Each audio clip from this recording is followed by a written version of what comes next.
Welcome to counsel classes. आज यहाँ पे आपको सेशन में 40 क्वेश्चन जीएस के सॉल्व कराए जाएंगे। ये जितने क्वेश्चन यहाँ पे डिस्कस किए जा रहे हैं वो सभी इंपॉर्टेंट क्वेश्चन हैं। वो किसी न किसी आयोग के द्वारा पूछे गए हैं या उन्हीं क्वेश्चन को बनाया गया है जिनकी प्रबल संभावना आपके भी आयोग में आने की। यदि आप एसएससी, रेलवे, यूपी SSC, पेट या किसी अन्य आयोग की तैयारी कर रहे हैं जिसके द्वारा जीएस का पोर्शन पूछा जाता है, जीएस जहाँ पे पूछा जाता है, तो ये सेशन आपके लिए बहुत ही इंपॉर्टेंट होने वाला है। तो आप लोगों से रिक्वेस्ट सिर्फ यही है कि आप लोग सेशन को पूरा लास्ट तक देखें, तभी आपको पता चलेगा कि हाँ यहाँ पे कौन कौन से क्वेश्चन आपको दिए गए हैं। जहाँ पे आपको फैक्चुअल नॉलेज की जरूरत होगी वहाँ पे आपको बता दिया जाएगा कि फैक्ट क्या है, और जहाँ पे आपको थोड़ा सा एक्सप्लेनेशन की जरूरत होगी, उस क्वेश्चन का बेस बताने की जरूरत होगी, उस क्वेश्चन के बारे में कैसे कन्फ्यूजन क्रिएट होता है एग्जाम हाल में, आपको एग्जामिनर के द्वारा कैसे ऑप्शन को देके आपको फंसाया जाता है, वहाँ पे वो क्लियर कर दिया जाएगा कि हाँ यहाँ पे ये कन्फ्यूजन क्रिएट होता है। तो उससे आप आगे आने वाले एग्जाम के लिए सजग रहेंगे। तो इससे फ़ायदा यही होगा कि आप जितना प्रैक्टिस करेंगे उतनी आपकी एक्यूरेसी बढ़ेगी। एक्यूरेसी के बढ़ने के साथ साथ आपका नंबर धीरे धीरे फेच होगा, नंबर आपके इंक्रीज होंगे, और जब नंबर इंक्रीज होंगे तो आप किसी भी एग्जाम की तैयारी कर रहे हैं तो आप उस एग्जाम को क्रैक करेंगे। चलिए शुरू करते हैं सेशन को। क्वेश्चन नंबर 1 है, एवरेस्ट शिखर की ऊंचाई है। और वीडियो में दिए गए क्वेश्चन आपको अगर इंपॉर्टेंट लगे तो चैनल को शेयर एंड सब्सक्राइब जरूर करिएगा। तो क्वेश्चन नंबर 1 है, एवरेस्ट शिखर की ऊंचाई है। ऑप्शन है इसका 8,848 मीटर, 8,088 मीटर, या ऑप्शन सी है 9,828 मीटर, या ऑप्शन डी है 8,642 मीटर। इसका सही आंसर है ऑप्शन ए 8,848 मीटर।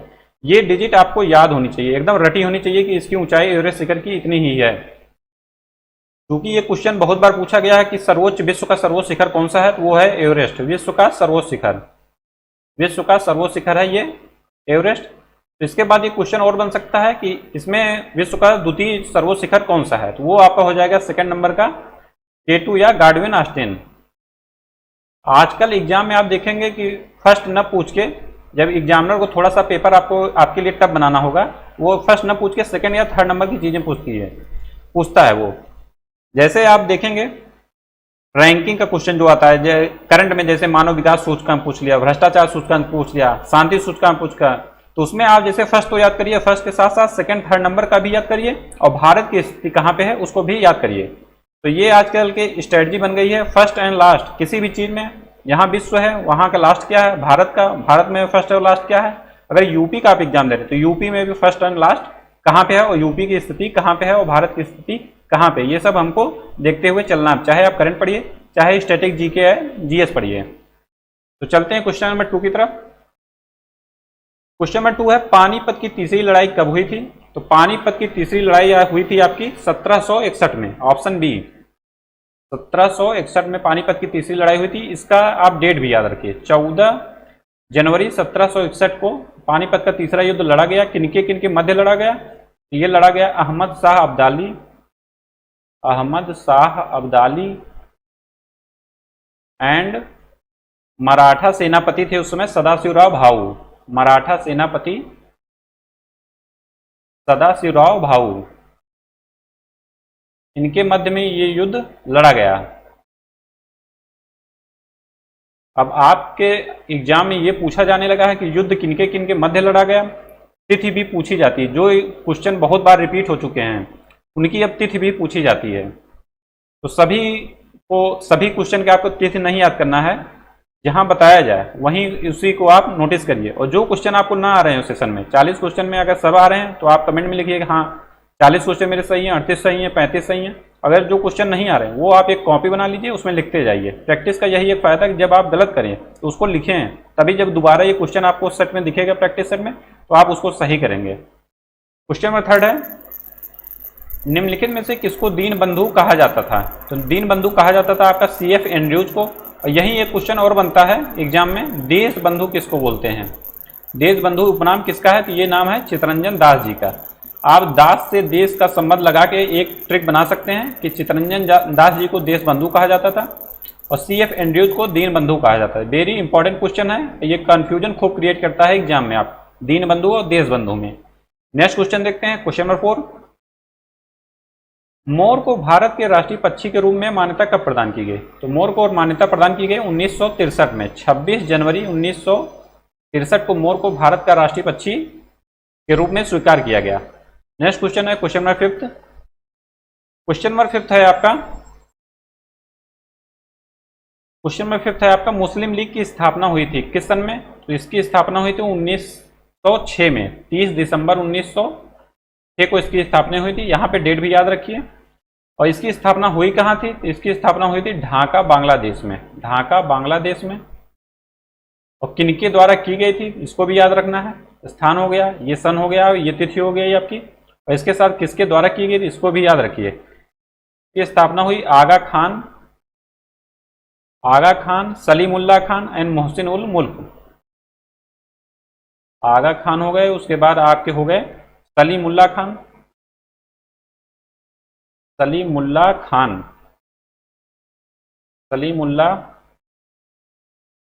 और हो गए आपके नवाब मोहसिन उल मुल्क। ये तीनों नाम आपको याद होने चाहिए। मोहसिन उल मुल्क इनका नाम है। ये तीनों नाम आपको रटे होने चाहिए कि मुस्लिम लीग की स्थापना में कौन कौन था। तो इसमें एक क्वेश्चन और बनता है, मुस्लिम लीग में मोहम्मद अली जिन्ना कब शामिल हुए? तो मुस्लिम अली लीग में मोहम्मद अली जिन्ना शामिल हुए आपके 1913 में। 1913 में मोहम्मद अली जिन्ना शामिल हुए। बहुत इंपॉर्टेंट फैक्ट है, इसको आप याद रखिए। नेक्स्ट क्वेश्चन देखते हैं, क्वेश्चन नंबर 6। यहाँ पे जैसे किसी क्वेश्चन में जितने क्वेश्चन बन सकते हैं वो आपको बता दिए गए। नेक्स्ट सेट में आएगा, और जहाँ पे प्रीवियस में जो क्वेश्चन पूछे गए हैं उनसे इंटर रिलेट करते हुए थोड़ा सा एक फैक्ट आगे बताने की कोशिश किया जाएगा। एक ही क्वेश्चन में बहुत ज़्यादा फैक्ट बताने पे भी आपको कन्फ्यूजन होगा, तो आप धीरे धीरे क्रमशः ग्रेजुअली याद करते चलिए। क्वेश्चन नंबर 6 है, नीली क्रांति का संबंध किससे है? तो नीली क्रांति का संबंध है आपका मत्स्य उत्पादन से, ऑप्शन सी। क्वेश्चन नंबर 7 देखते हैं, अंत्योदय कार्यक्रम किससे संबंधित है या संबद्ध है? तो इसका संबंध है गरीबों में भी निम्नतम गरीबों का उत्थान करने से। अंत्योदय कार्यक्रम की शुरुआत कब हुई थी? इसकी शुरुआत हुई आपका दिसंबर 2000 में। दिसंबर 2000 में इसकी शुरुआत हुई। और सर्वप्रथम कौन सा राज्य है जहां पे ये शुरू किया गया? तो वो राज्य है राजस्थान। ये इतना फैक्ट आप तीनों याद रखिए। चलते हैं नेक्स्ट क्वेश्चन की ओर। क्वेश्चन नंबर 8 है, पूर्ति अपनी मांग स्वयं निर्धारित कर लेती है, यह उक्ति किसकी है? यह उक्ति है ऑप्शन बी जेबीसे की। ये क्वेश्चन बहुत इंपॉर्टेंट है, बहुत बार पूछा गया है। कुछ क्वेश्चन इतने पेट हैं आयोग के, वो बार बार पूछे जाते रहते हैं रैंडमली। चलते हैं नेक्स्ट क्वेश्चन की ओर। Question number 9। क्वेश्चन नंबर 9 है आपका, भारत में उपभोक्ता संरक्षण अधिनियम कब पारित किया गया? भारत में उपभोक्ता संरक्षण अधिनियम पारित किया गया आपका 1986 में, ऑप्शन बी। नेक्स्ट क्वेश्चन देखते हैं, क्वेश्चन नंबर 10, राजस्व खाते में सरकार के व्यय करने की सबसे बड़ी मद कौन सी है? तो इसका सही आंसर होगा आपका ऑप्शन बी, ब्याज भुगतान। नेक्स्ट क्वेश्चन है क्वेश्चन नंबर 11, निम्नलिखित में से किस मद से प्राप्त राजस्व का बंटवारा केंद्र द्वारा राज्यों को नहीं करना पड़ता? नहीं शब्द आपके क्वेश्चन के लिए, आपके पेपर के लिए बहुत ही इंपॉर्टेंट है। क्वेश्चन को पूरा पढ़ना है कि कहीं नहीं शब्द तो नहीं लगा है, तो इसको बहुत ध्यान से देखना है और ऑप्शन को पूरा ध्यान से पढ़ना है, क्योंकि कभी कभी 1-2 नंबर तो आप यहीं पे मिस्टेक कर जाते हैं कि हाँ आपने क्वेश्चन ही पूरा नहीं पढ़ा है। तो इसका सही आंसर होगा सीमा शुल्क। सीमा शुल्क का बंटवारा केंद्र सरकार राज्य के द्वारा नहीं करता है। क्वेश्चन नंबर 12 देखते हैं, सबसे पहले म्यूचुअल फंड प्रारंभ किया था किसने? तो ये प्रारंभ किया था यूटीआई ने, यूनिट ट्रस्ट ऑफ इंडिया ने, ऑप्शन सी। नेक्स्ट क्वेश्चन है क्वेश्चन नंबर 13, भारत की पहली मानव विकास रिपोर्ट कब जारी की गई थी? तो भारत की मानव विकास रिपोर्ट जारी की गई थी आपकी अप्रैल 2002 में, option B is the right answer. मानव विकास रिपोर्ट से बहुत क्वेश्चन बनते हैं। भारत की रैंकिंग क्या है, विश्व में कौन सा देश प्रथम नंबर पे है, ये सब क्वेश्चन इसमें बनते हैं। ये बहुत इंपॉर्टेंट आपका रिपोर्ट है, इसको ध्यान देना है करंट में भी। क्वेश्चन नंबर 14 है, भारत में आर्थिक नियोजन कब प्रारंभ हुआ? तो भारत में आर्थिक नियोजन प्रारंभ हुआ आपका 1 अप्रैल 1951 को, ऑप्शन सी। नेक्स्ट क्वेश्चन देखते हैं क्वेश्चन नंबर 15, प्रतिस्थापन लोच की अवधारणा प्रस्तुत की थी किसने? ये प्रस्तुत की थी हिग्स ने। अब आप सोचेंगे कि ऐसे इतने फैक्ट एक साथ कैसे याद होंगे, तो आप ऐसे जैसे कंटिन्यू प्रैक्टिस करते जाएंगे, धीरे धीरे आपको फैक्ट याद होते जाएंगे। बुक आपने कितनी पढ़ी है वो मैटर बहुत ज़्यादा नहीं करता, जब तक आपने उसका रिवीजन नहीं किया है, उसका टेस्ट नहीं किया है। क्योंकि आप जब रिवीजन करेंगे, टेस्ट देंगे, तब आपको अपनी गलतियों का पता चलेगा। गलतियों को पता चलेगा तो आप उसका सुधार करेंगे। और एग्जाम हॉल में आप डिलीवर वही करेंगे जो आपके माइंड में होगा, जो आप समझे रहेंगे, जो आपको याद रहेगा। पढ़ने से कोई फायदा नहीं है कि जब वो आपको याद ही नहीं है तो। क्वेश्चन नंबर नेक्स्ट देखते हैं। क्वेश्चन नंबर 16 है आपका, मनी लॉन्ड्रिंग बिल का संबंध निम्नलिखित में से किससे है? तो मनी लॉन्ड्रिंग बिल का संबंध है आपका काले धन पर अंकुश लगाने से, ऑप्शन सी। और यहाँ पे कोशिश यही की जाती है कि आपको 20 से 25 मिनट, या जहाँ पे बहुत ज़्यादा एक्सप्लेनेशन है वहाँ पे वीडियो लंबी होगी 30 मिनट 35 मिनट, इतने कम समय में आपको पूरा सेशन करा दिया जाए। 40 क्वेश्चन कम से कम समय में प्राप्त हो जाए आपको। मेरी स्ट्रेटजी भी यही है कि मिनिमम इनपुट से मैक्सिमम आउटपुट आपको दिया जाए। क्वेश्चन नंबर 17 है, लेडी विद द लैम्प निम्नलिखित में से किसे कहा जाता था? किसे कहा जाता है, या उपनाम ये किनका है? ये उपनाम है इनका फ्लोरेंस नाइटिंगेल का। इन्हीं को ये लेडी विद द लैम्प नाम से बुलाया जाता था। क्वेश्चन नंबर 18 देखते हैं, 1857 के सैन्य विद्रोह के समय भारत के गवर्नर जनरल कौन थे? तो इसका सही आंसर है आपका option C, Lord Canning Bharat के गवर्नर जनरल उस समय थे। और एक क्वेश्चन इनके बारे में और बनता है, ये फर्स्ट वायसराय भी थे। फर्स्ट वायसराय भारत का कौन था? फर्स्ट वायसराय तो ये हैं लॉर्ड कैनिंग। और इनका कार्यकाल कब से कब तक था? इनका कार्यकाल था 1856 से लेके 62 तक। ये तीनों फैक्ट आप एक साथ याद रखिए, कई बार पूछा गया कैनिंग के बारे में। नेक्स्ट क्वेश्चन देखते हैं, question number 19, Nightingale of India के नाम से किसे पुकारा जाता था? तो नाइटिंगेल ऑफ इंडिया के नाम से बुलाया जाता था सरोजिनी नायडू जी को, ऑप्शन सी। नेक्स्ट क्वेश्चन देखते हैं, क्वेश्चन नंबर 20, गदर पार्टी का नेता कौन था? गदर पार्टी का नेता था आपके लाला हरदयाल। गदर पार्टी की स्थापना कब हुई? गदर पार्टी की स्थापना हुई आपकी 1913 में। कहाँ पे? सैन फ्रांसिस्को में। सैन फ्रांसिस्को अमेरिका में। सैन फ्रांसिस्को अमेरिका में इसकी स्थापना हुई। इनके बारे में गदर पार्टी में एक क्वेश्चन हम बहुत इंपॉर्टेंट है, जो आपको कंफ्यूजन मतलब आपको क्रिएट करेगा कि इसके संस्थापक अध्यक्ष कौन थे। इसके संस्थापक अध्यक्ष के बारे में जब पूछा जाए, संस्थापक अध्यक्ष इसके थे सोहन सिंह भाकना। ये अभी हाल के ही किसी पीसीएस के एग्जाम में आया हुआ है।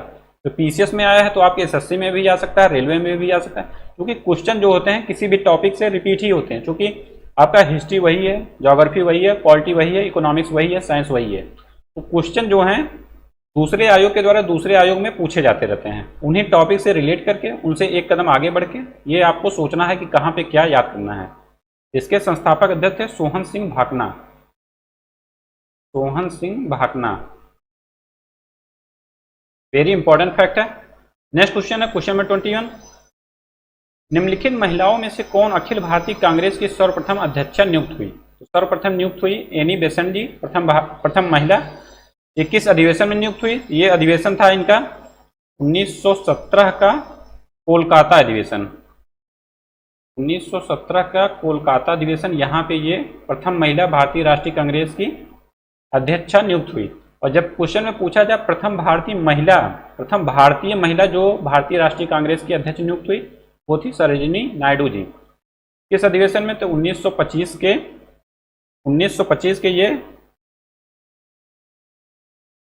1925 के कानपुर अधिवेशन में, 1925 के ये कानपुर अधिवेशन में प्रथम भारतीय महिला जो भारतीय राष्ट्रीय कांग्रेस की अध्यक्ष नियुक्त हुई। और 1917 के कोलकाता अधिवेशन में एनी बेसेंट जो थी प्रथम महिला थी। ये दोनों फैक्ट कई तरह से घुमा फिरा के पूछे जाते हैं, किस अधिवेशन में, किस सन में, कौन प्रथम आया, कौन भारतीय है, ये सब बार बार क्वेश्चन पूछे जाते रहते हैं।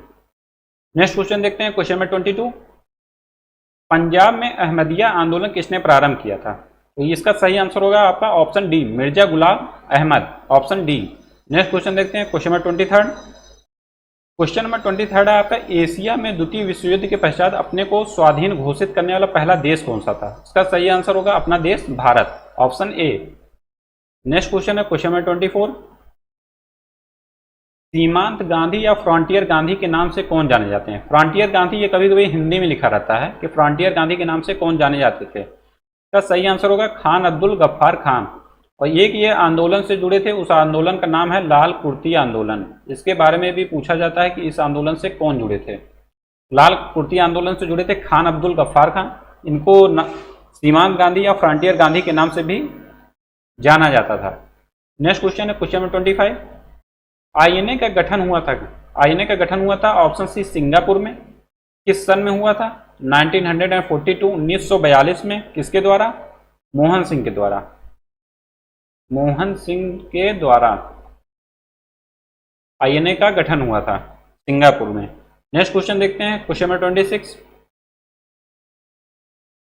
भारतीय राष्ट्रीय कांग्रेस के अनुरोध पर 1938 में एक राष्ट्रीय योजना समिति का गठन किया गया। तो पहली बात तो याद ये रखिए कि राष्ट्रीय योजना समिति का गठन किस सन में हुआ? तो 1938 में हुआ। और किसके माध्यम से हुआ? ये हुआ जवाहरलाल नेहरू के, ऑप्शन डी। दोनों फैक्ट एक साथ याद रखिए। क्वेश्चन नंबर 27 देखते हैं, सिराजुद्दौला के साथ अंग्रेजों ने की थी कौन सी संधि? इसका सही आंसर होगा आपका अलीनगर की संधि। ये किस सन में हुई थी? ये हुई थी आपकी 9 फरवरी 1757 में। ये क्वेश्चन भी कई बार पूछा गया है। अलीनगर की संधि सिराजुद्दौला और अंग्रेजों के बीच में हुई थी 9 फरवरी और 1757 को। नेक्स्ट क्वेश्चन देखते हैं, क्वेश्चन नंबर 28। पूना पैक्ट किस किस के मध्य हुआ? पूना पैक्ट हुआ आपका अंबेडकर एंड गांधी जी के मध्य। किस सन में हुआ? 1932 1932 में।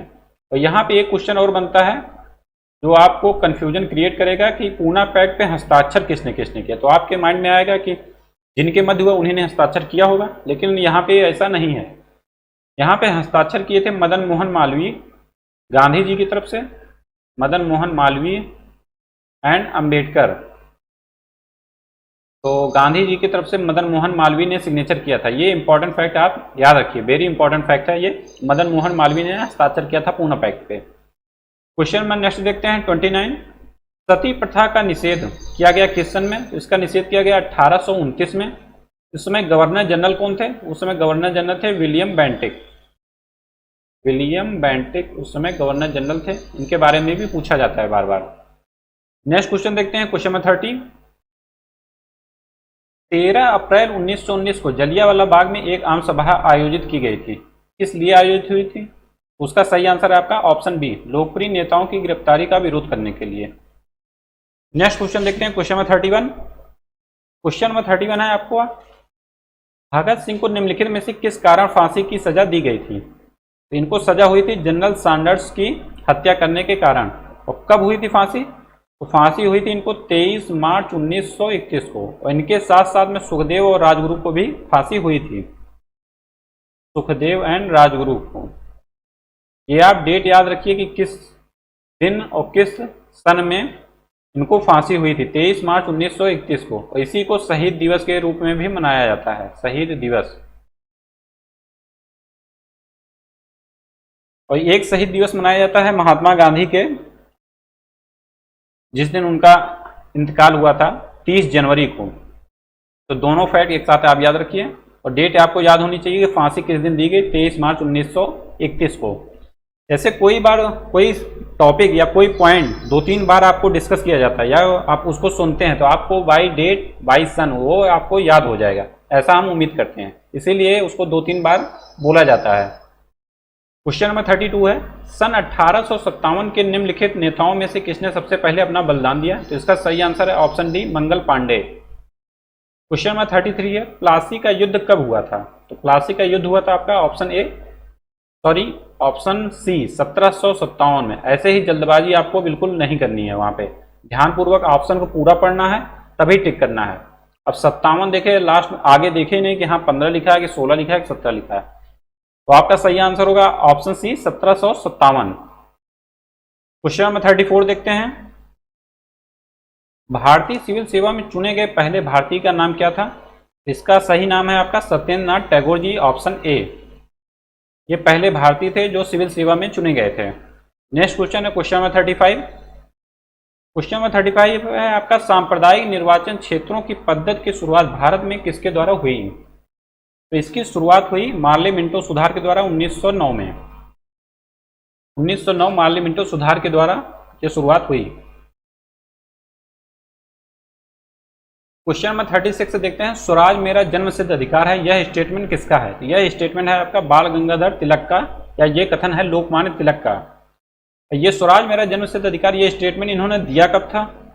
ये दिया था इन्होंने होम रूल लीग आंदोलन की शुरुआत में।